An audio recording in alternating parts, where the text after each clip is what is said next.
Cette réforme, qui concerne seulement que des États de l'Afrique de l'Ouest, va rentrer en vigueur le 1er juillet 2020.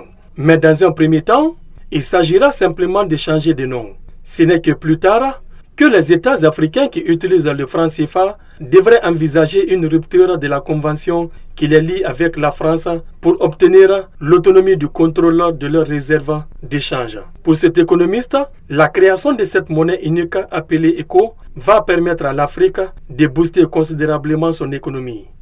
Je pense que c'est une bonne chose parce qu'on est au moment des grands ensembles. On sait que nous avons de petits pays depuis la conférence de Berlin. Il faut aujourd'hui que nous cherchons à créer un grand marché pour pouvoir en fait faire profiter tous nos pays. La Guinée est parmi les pays qui ont émis leur volonté à adhérer à cette nouvelle monnaie. Mais attention, elle doit être prête à gérer le caractère complexe de l'éco, prévient Dr Fassine Conté. Ce qu'il faut pour des pays par exemple comme le nôtre, c'est d'être dynamique sur le plan de la production, sinon nous risquons d'être des marchés pour les autres pays.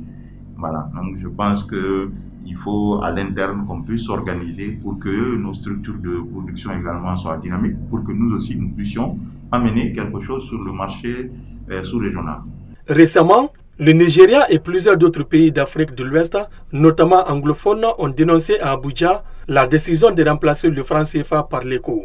Ces pays qualifient d'unilatéral l'annonce faite le 21 décembre 2019 par le président ivoirien Alassane Ouattara lors d'une visite de son homologue français Emmanuel Macron à Abidjan. Une cacophonie qui dénonce Dr Fassine Conté avant d'inviter les présidents africains à l'entente.